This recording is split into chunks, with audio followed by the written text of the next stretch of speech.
I will be ready to go live. So I hope you guys have your tea ready. I have mine right here. Very excited to be on here this afternoon. We're going to be discussing all about US immigration law, of course. It's all about US immigration law, um, marriage fraud. That's the topic for today. So marriage fraud. I see there are lots of people on, IG Live, and if yeah, some people are trooping in also from Facebook. So guys, let's get started. Drop me your comments, your questions. I'll be reading them very soon. Okay, so I'm going to be sharing my screen right here on Facebook. So guys, I have two devices open. So if you see me flipping my head, that's the explanation.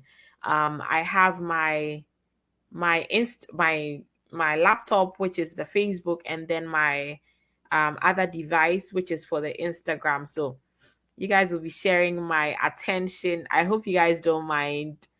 I believe that should work because I wanted to make sure that I come on, you know, on both streams. Okay, perfect. I believe I have my screen right here. We are getting started on this whole thing on marriage fraud, and I'm going to tell you guys what it's about and how it's impacting the immigrant community in the United States. It's going to be a very fun and interesting discussion. Of course, it's legal, but again, we're not just going to be talking, we're not going to be too legalistic, right? We're going to make sure that we all enjoy this video, and we're going to be leaving with some great nuggets for, moving forward as immigrants here. Okay, so let's start with what is marriage fraud. So there are actually three types of marriage fraud. Okay, three types of marriage fraud, and this has been categorized by ICE. So we'll talk about the types of marriage fraud, what it entails, and then we'll look at some um consequences, some examples of things you could do, which could impute marriage fraud on your case, how to prevent a finding of marriage fraud on your immigration case. And then if you have been, given that fraud bar, we'll look at strategies to try to overcome marriage fraud. Okay. So guys, I'm hoping that this live video will last maybe a few 30 minutes. So please stick with me. Okay, so the types are three. The first one is that you'll have a US citizen, right? Okay, so as you guys know, let me backtrack a little bit. As you guys know, marriage to a US citizen is one of the simplest and quickest ways to getting immigration status right here in the United States. It gives you the opportunity to work here in the US and to live in the US without fear of, the police coming after you because you have your green card, the very highly coveted green card, right? So, how do you get this? There are various ways through which you can become a green card holder or a lawful permanent resident here in the United States.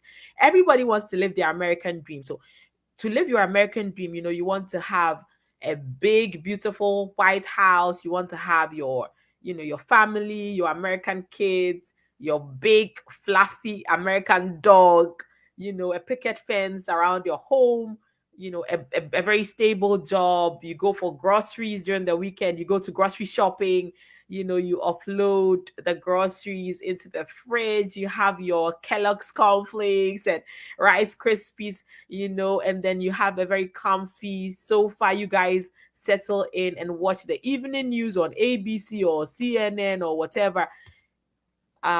Your fireplace is burning, you have your mug of hot chocolate, marshmallows, and guys, that right there is kind of somebody's version of the American dream, right? That just living as an American and enjoying your life as an American without fear of deportation.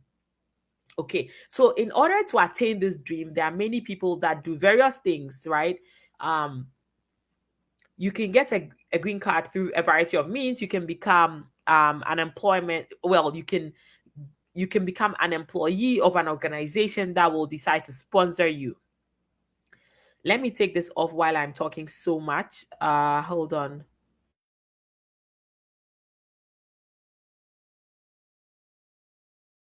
right there. Okay, perfect. I've taken off that screen while we're talking. So you can get a green card through being sponsored by an organization. You can get it through, being a victim of. Can you guys hear me good? Can you guys hear me? Let me know if you guys can hear me, because I have my two microphones right here. So I'm hoping that you guys can hear me loud and clear. We're all set up. So I hope you guys can truly, truly hear me. I'll be reading comments very soon. So bear with me. Okay, so you can get green card through a variety of means, as I was saying. You can get it through, being the victim of a crime, through the U visa or through the T visa, or through sponsorship by a family member. If you're married to a US citizen, it's one of the quickest ways, right? And so that's what has brought about this whole marriage fraud. And now the USCIS, which is the agency which is responsible for adjudicating the immigration, actually enforcing and implementing the immigration laws of the United States. They are now on notice because there are so many people that have actually gone through marriage fraud, and so they've picked up all the cues, all the clues, and now they can smell it from a distance if you're coming towards them with marriage fraud. And as I say, lots of people are able to slip through the cracks, but many people are not lucky. So you need to be careful. Okay, now let me share my screen with my Facebookers. I thought I shared this screen. Well, I believe I took it off again. We're going to be looking at the 3 types of marriage fraud. The first type, okay, has to do with when a US citizen actually gets paid. They get paid a sum of money, and there's usually a betweener or whoever. Sometimes actually the immigrant and the US citizen may contract by themselves. They could contract by themselves, and then there's an exchange of money. And there's an exchange of money and then consideration. So the US citizen gets paid a sum of money. I don't know, maybe what, $20,000, $10,000, $5,000. This could be paid in installments to the US citizen.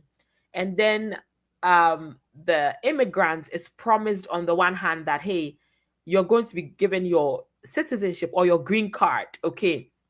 Of course, you can never get US citizenship without getting your green card. It's always the citizenship, and then you go to the next level, which is the green card. So the US citizen is paid, and then she's told, you have to marry this foreign national who's already normally here in the US. Sometimes they can contract with foreign nationals outside. But they are paid, and then they start going through the process, and then they will arrange a wedding. Normally, I'm sorry, I have a bad cold, but normally it's not a grand wedding. It's just a very quick, they just go to the courthouse or wherever, and then to go sign. And ICE has this infographic that says, don't walk down the aisle for the wrong reason. Otherwise, you're going to be walking down these prison aisles, right? Of course, that marriage fraud is known to be a federal crime. So that's the caveat. The second type of marriage fraud is mail order. That's marriage where either the US citizen or alien knows it is a fraud. Then the third type is where a foreign national, it could be a Ghanaian, it could be a Nigerian, it could be, anybody from any country who is a foreign national, also known as an alien, and then they defraud the US citizen. But in that case, one party, that's a US citizen, actually believes that the marriage is legitimate. So in that case, they are being scammed, okay? That's also marriage fraud. So you can have marriage fraud where both parties are parties to the fraud. They are co-conspirators, but also the marriage fraud where just one party is a victim and the other is the scammer. So that being said, we now know the types of marriage fraud. And now let's talk about other matters. Let me stop this screen right here. Unfortunately, I couldn't share the screen on with my Instagram viewers. I hope you guys are not feeling left out. Please drop me your comments concerning this very exciting topic. Okay, so we're going to be looking at a case law that was recently decided, and we'll be looking at some of the considerations of what are some of the things that US immigration looks out for in your case to say that, okay, they believe that you have been engaged in marriage fraud. Hold on, guys, let me pull up my screen right here. Matter of piecing. That's one of the very, very instructive cases on marriage fraud. Oh my gosh. I'm sorry, guys. This looks like my... Okay, right here. I have it right here. My screen is just going in and out. Please forgive me. I should be... Okay, let me zoom in right here. I don't believe today we can cover everything, but we're going to cover as much ground as possible. So this case is matter of sink. I'm sorry, I have a really bad cold. So forgive my nasal swank and all the coughing. Okay, so guys, the first thing you have to notice that if USCIS tells you that you have the marriage fraud bar, it's a big problem. It's a very big problem. And this marriage fraud bar is actually codified under Section 204C of the Immigration and Nationality Act. And we'll read the exact wording of the statute, but pretty much let me sum it up. The 204C bar is a very heavy cross to bear, right? What this means is that if US immigration believes that you have been engaged in marriage fraud, you will be forever barred from ever obtaining any type of US immigration benefit. So if you file any type of application for a green card, it will be denied. And then they'll refer you back to the marriage fraud bar. That, hold it right there, you have been barred under Section 204C of the Immigration and Nationality Act. And for that reason, we cannot grant you the immigration benefit that you're seeking. Okay. All right, guys. Yes, I have my hot tea right here. We're spilling all the tea on marriage fraud. And if you have been barred under Section 204C, it means that you can fight it in two ways. You either accept it because you believe that, well, I think that they have a case, or number two, you can fight it. Okay. So how do you fight this? We're going to be looking at the ways in which you can fight this bar. We mentioned the section already. What you need to know is that one of the latest cases, which is matter of piecing, has actually stipulated the standard of proof that is necessary for US immigration to actually slap you with the bar, the 204C bar. This type of slap is a very hefty slap. And once it's given to you, it will take you some time to recover. It can destabilize you. And so for this reason, US immigration has to make sure that they are meeting a certain standard of proof. Okay, they can't just go around saying that, oh, well, we suspect that there's marriage fraud, and so bam, you've been slapped with this bar. No, because the sanctions and the consequences of the marriage fraud bar are so heavy that they have a high standard. As I explained to my clients and a lot of people, in law, we have various standards of proof. What does a standard of proof mean? I won't get into technicalities here, but a standard of proof means that, well, there's the burden of proof, which is, of course, very distinct, but interrelated to standard of proof. Burden of proof means who's carrying the burden, who has to prove something, okay, in a case. If you're a benefits requester in a U.S. immigration law case, you bear the burden of proving that you qualify for the immigration law benefit that you're seeking. So if you're applying for a green card, you have to show cause to the U.S. government that, hey, I actually qualify to get the green card. How do I qualify? Here's my husband. He's a U.S. citizen. Here I am. I'm eligible. I'm not inadmissible. So give me the green card. The burden is on you. You, the person asking U.S. immigration for the favor, show them that you actually qualify. Now we move to the standard of proof. For every burden of proof, there's a corresponding standard. So if you bear the burden of proof, there is always a height of standard of proof that you need to meet. This means that all your documents that you're submitting have to sing the tune of, they have to meet the burden of saying that, yes, you qualify. Okay. And every case has a standard. So, for example, if you guys watch a lot of let me turn my okay, so I can read the comments. If you guys watch a lot of criminal movies or criminal programs, you realize that in criminal law, the standard of proof is that the prosecution. So in criminal cases, the U.S. government always bears the burden of proof initially, right? And the prosecution has to discharge the burden, and the prosecution will always have to show that the respondent, or well, the person who is alleged to have committed the crime actually committed it, and they have to show that they have committed it beyond every reasonable doubt or beyond a shadow of doubt. Okay, that's the standard. It's the highest standard is in U.S. immigration. When it comes to I'm sorry, it's the highest standard in law. Okay, beyond every reasonable doubt, because it has to do with criminal prosecution. We need to make sure that you're not going to put in jail a wrong person. You cannot put in an innocent person. That's one of the biggest taboos in law, right? You cannot jail an innocent person. As much as possible, you need to make sure that that person you are putting in jail or behind bars actually committed a crime. In U.S. immigration, however, the standard is not too high. It's a civil it's a civil proceeding, it's a civil process. So the standards are a little lower, well, much lower. And normally you would have by a preponderance of the evidence standard, which is quite low.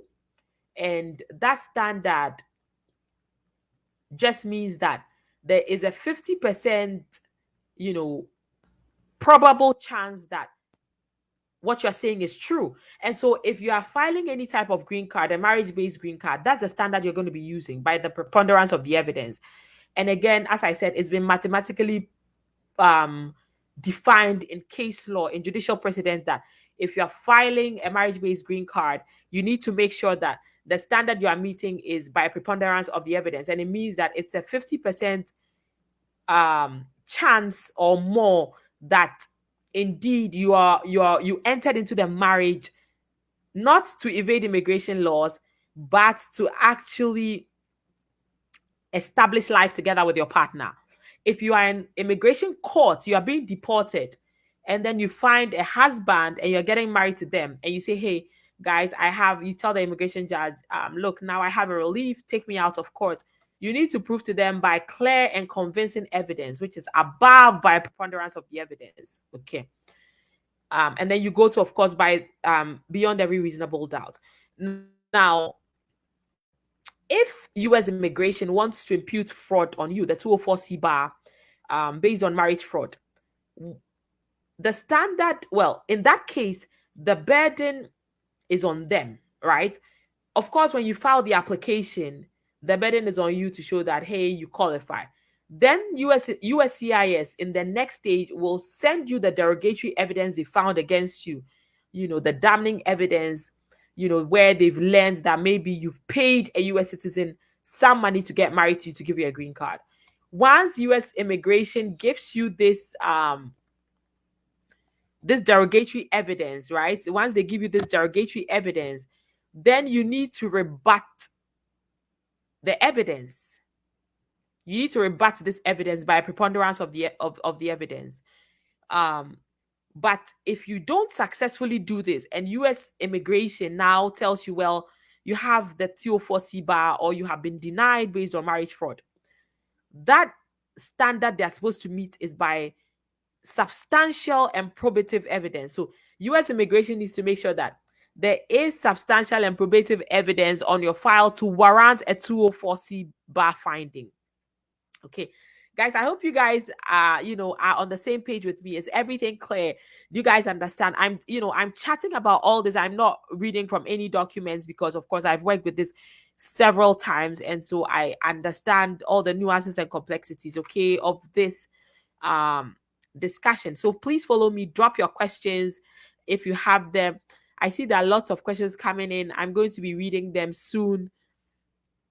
Hold on, guys.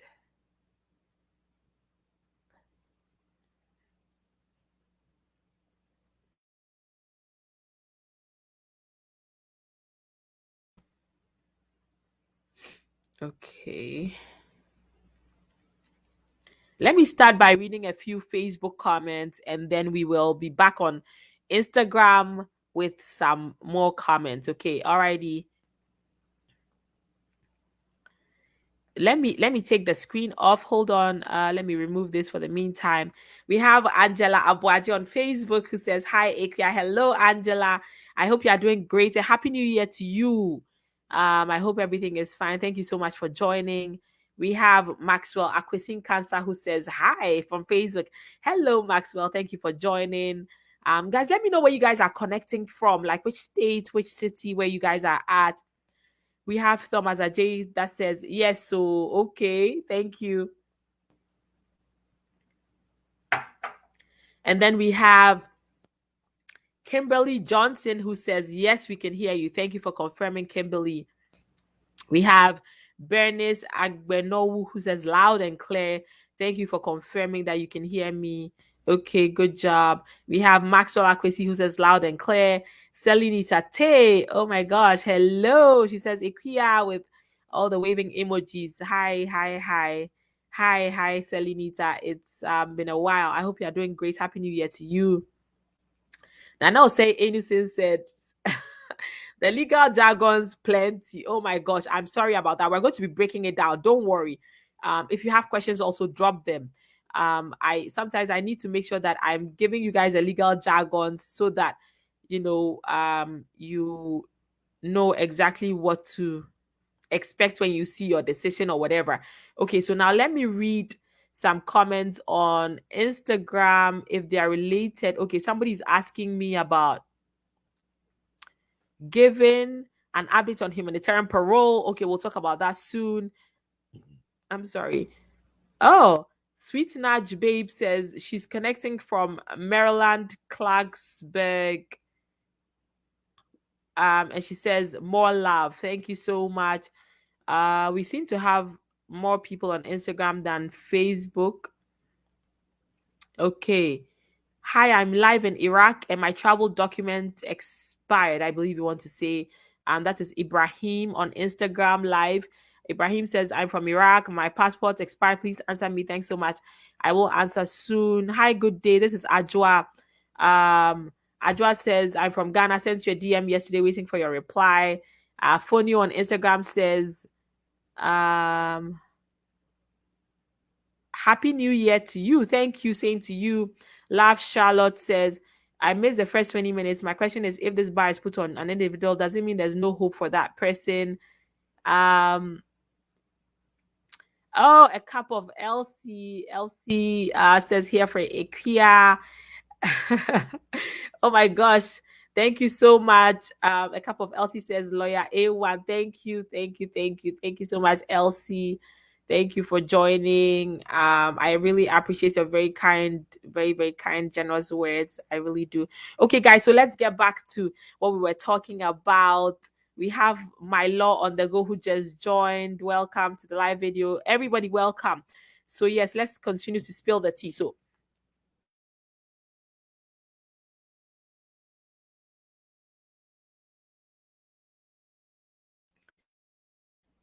just getting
Join in. We're back again. Hopefully, nothing should go wrong at this point. Guys, let me know if you guys can see me now. Are you guys live? Are you guys live on Facebook? Yes, yes. Thank you. The video ended on live, ended on IG. Yakranton, thank you so much for alerting me. We're back on IG. We're back on Facebook. Guys, drop back in, come back in. We're just beginning to spill all the tea and give you all the information. Okay. Guys, drop back in, come back in. We're right here, not going anywhere. Today we're discussing marriage fraud, and I have some very, very important stuff to share with you. You know, how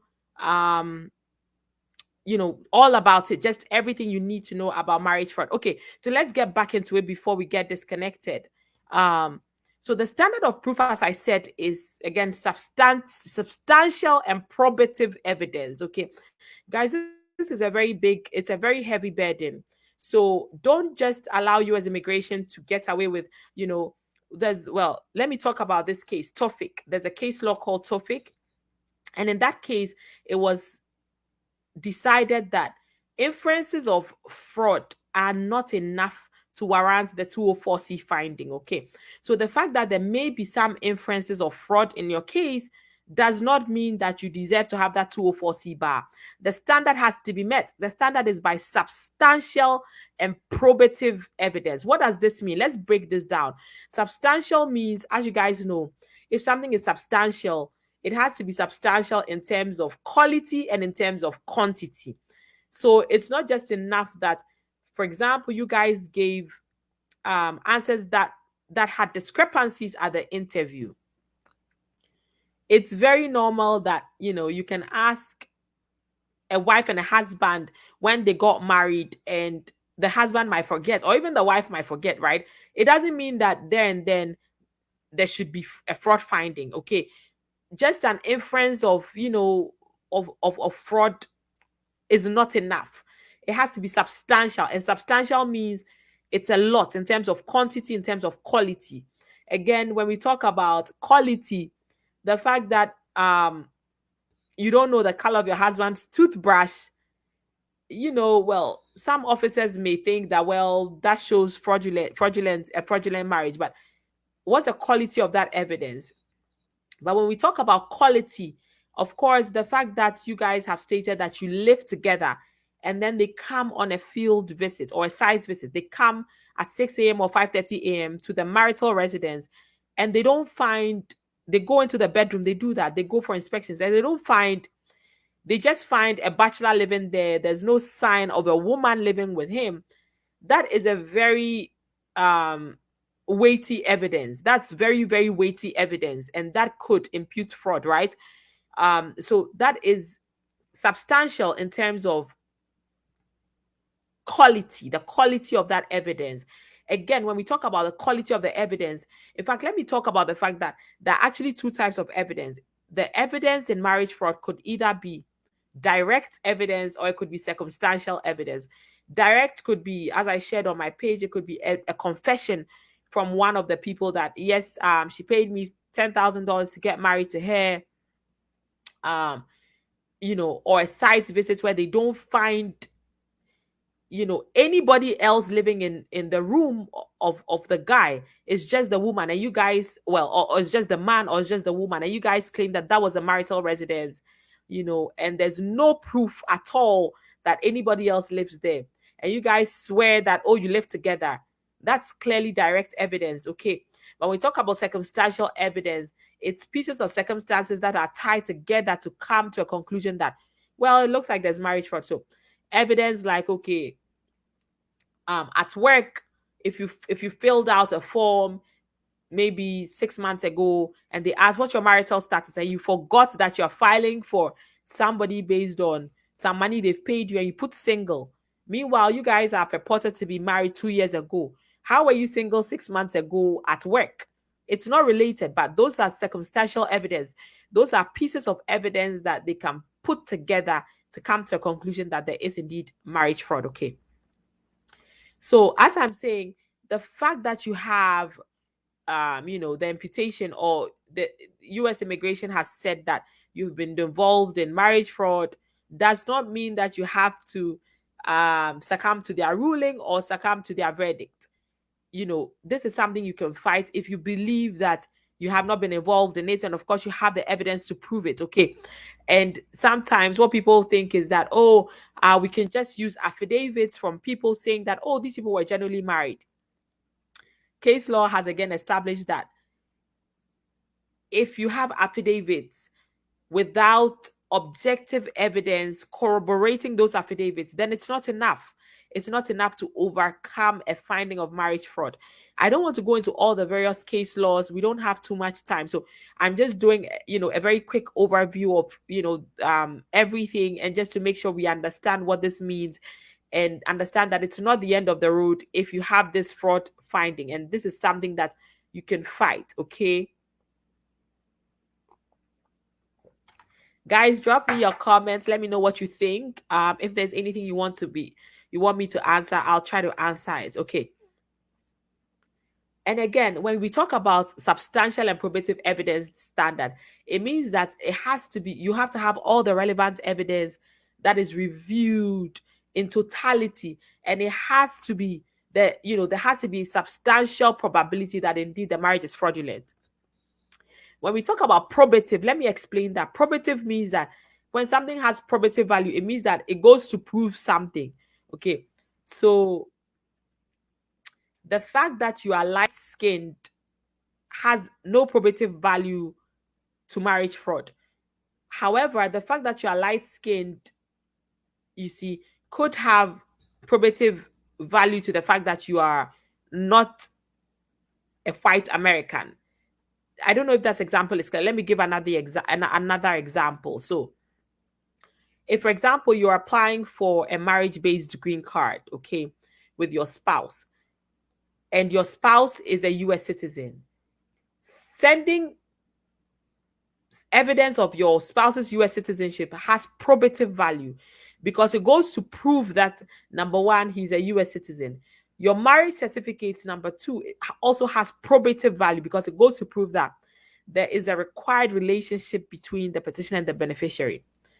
Submitting evidence of how beautiful your house is has no probative value because that has nothing to do with whether or not you qualify for a green card based on your marriage to a U.S. citizen. So that has minimal probative value. Okay.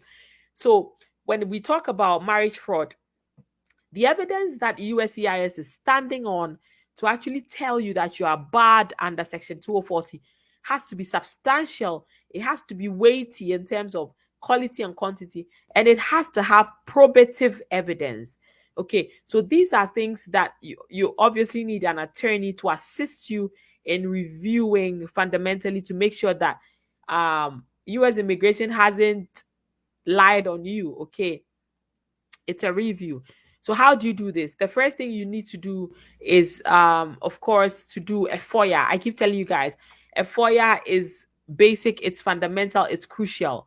A FOIA is Freedom of Information Act, and if you're an immigrant, documented, undocumented, you can request for your immigration history, depending on what kind of encounters you've had with immigration law or with U.S. immigration, and they will give you everything the U.S. government has about you and about your case. Okay, so once you have the FOIA, depending on what brushes you've had with the law, you can file a FOIA to DOS, Department of State, if it has to do with visa, with a consulate around the world.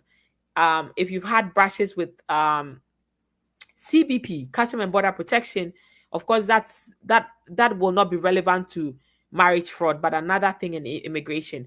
Then you file to either OBIM or CBP. OBIM is Office of Biometrics and Identity Management, fingerprints and pictures and all that at the border, at the port of entry. Also, you could file your FOIA to EOIR, which is Executive Office of Immigration Review. That's immigration court, if you've ever had any kind of encounter there. And then also you can file a FOIA to USCIS, United States Citizenship and Immigration Services, if you filed any type of marriage-based green card application. And they'll submit to you all the information that immigration has about you.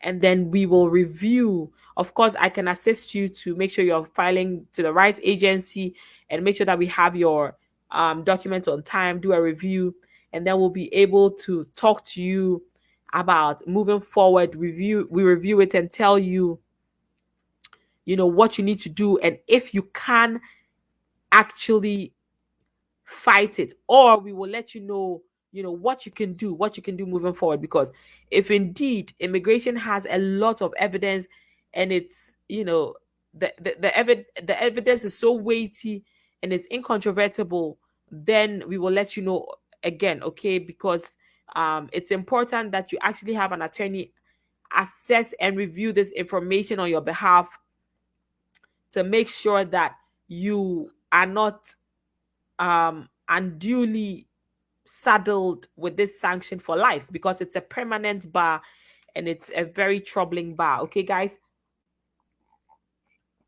I'm going to be going off very soon.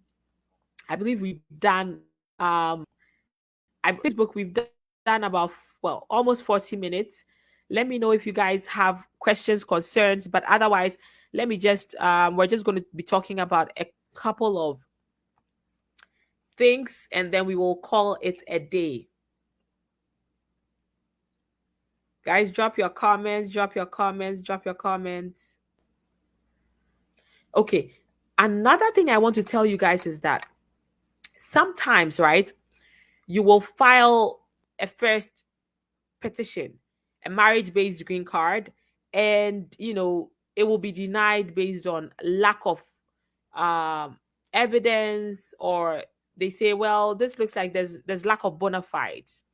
What do bona fides mean? Bona fides mean that you don't have enough documents backing it. Okay, you don't have enough documents backing your marriage. You should have enough documents backing it. And examples of documents are a marital residence, a shared marital residence. You guys live together, you guys have shared marital experiences, you guys have bills together, health insurance together, life insurance together, car papers together, children together. You have a lot of things in common. You have commingled resources, commingled finances, everything. The time you enter the marriage, you wanted to establish life together, always a standard, right?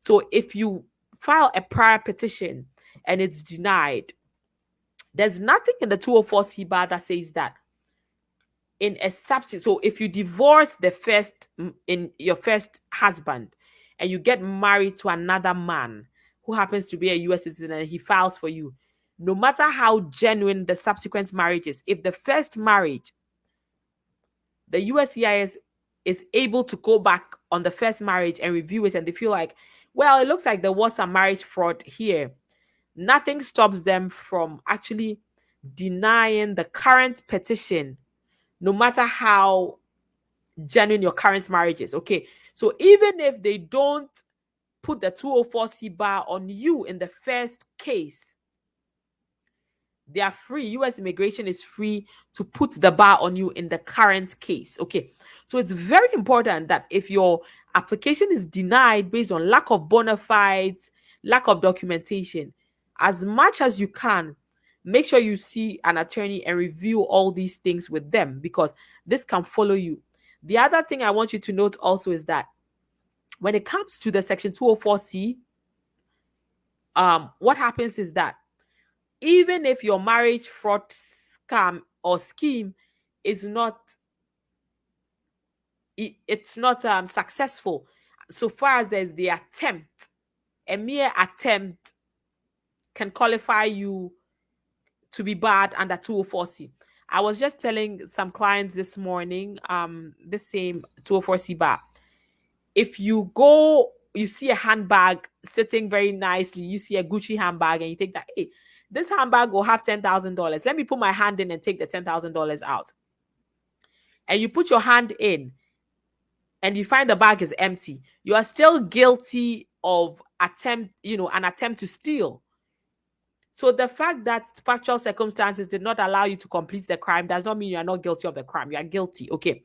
So it's still an inchoate offense, attempted stealing or conspiracy to steal.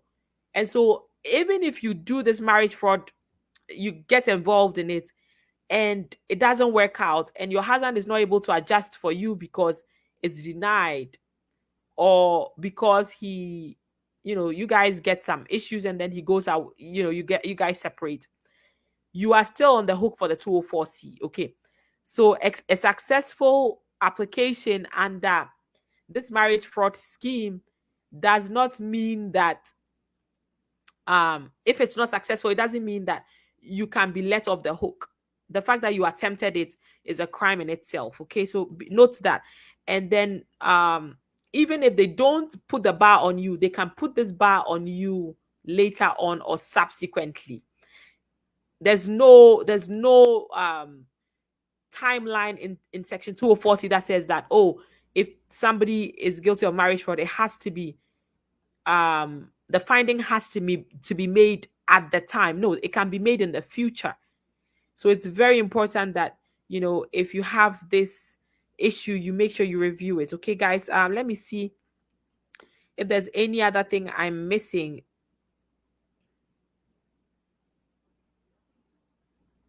Okay.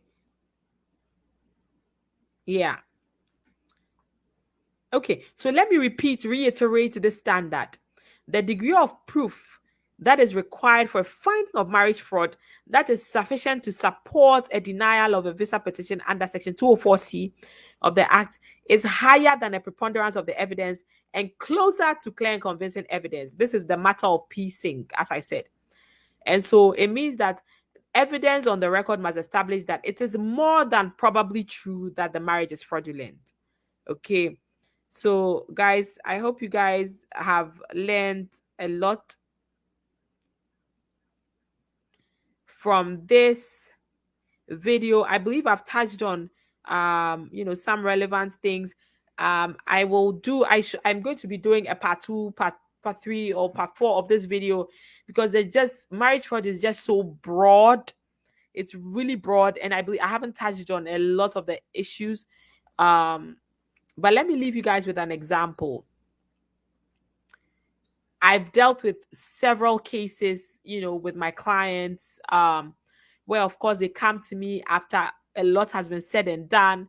And what happens is that let me give you one very common marriage fraud scheme where immigration is able to pick it up. Okay. So you'll have maybe Kojo. He comes to the US. His real love is Amma. And then they get married. Okay, they get married. Well, or they're even married by the time they come. Maybe, yeah, they're married. And then they have 1 or 2 children. Now, both of them don't have papers, right? Kojo and Amma are here in the US. They want to live the American dream. They don't have papers. They get divorced. And these divorces are known as sham divorces for the purposes of US immigration. There is such a thing as a sham divorce. They get divorced and both of them go and get married to US citizens. Or one person gets married to a US citizen, gets their papers. After some years, gets divorced. They get divorced from the US citizen and come and marry Amma again. Kojo comes to marry Amma again. Big red flag. Big red flag. Okay, guys. So be careful of that. And normally, during the pendency of the marriage of Kojo to the US citizen, he continues to have sex with his true bona fide wife, Amma. And then you realize that they've had about 3 or 4 babies within the marriage, within the time that Kojo is married to the US citizen. So if Kojo was married to, let's say, Rebecca, who's a US citizen, for 6 years, maybe between the years 2000 and 2006, you realize that within 2000 and 2006, Kojo still has babies with Amma. They give birth in 2002, give birth in 2004, and give birth in 2005. Very common. So, guys, all these things are indications that, of course, you were involved in a marriage scam. So be very careful of that. As I've said, marriage fraud is a federal crime. So these are some of the things that immigration will go after you for. As much as possible, yes, there are rules on how to become a lawful permanent. Who are all these people writing gibberish under the Instagram videos? Well, unless we're able to translate it, I'm not sure what any of these things mean. So, as much as possible, translate if you want us to read it. So, okay, be mindful of all these things. And even if you've been given the bar, you can't fight it if you believe that you have a case or you want me to review it. Just feel free to call our office, and then we'll book schedule a consultation, and I'll be happy to review everything with you. Okay, guys, I hope you guys have enjoyed this video. Let me see if I can read a few comments. Yes. Yeah, well, Kimberly Johnson says the video stopped. Yes, I'm sorry about that. We were disconnected for some reason. My internet went off.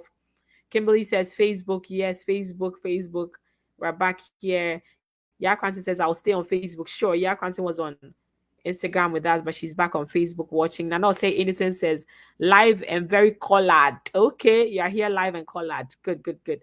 It will see Barbie says marriage scam, money exchange, and what? Usually it's money exchange. I'm not sure if anybody else would. Well, usually money exchange, and sometimes the payment is done upfront. Other times it's sort of like, okay, the US citizen will make the immigrants responsible for all their bills. Like, okay, you are the one going to be paying for my bills, all my electricity bills, my house bills, my smoking habits, my whatever other bills. So that's what I can say about that. Okay, guys, I hope you guys had a wonderful time in this live video. I will be joining you guys again very shortly on another live video where we'll go into more case laws. We have case laws concerning this. We have matter of Mensa, which is a very instructive case law concerning a Ghanaian. We have so many matter of Pising, matter of Tofik, and a bunch of other case laws concerning marriage fraud that we are going to be dissecting and be giving you the real life tea on all this and how to avoid getting this finding. So finally, what I want to tell you is that if you're submitting any type of application, making sure that you are meeting the standard required by U.S. immigration yes, it's not really a science, but it's a skill and an art, because there's no exactness, but it depends on the type of evidence you're submitting, the quality, the quantity of the evidence.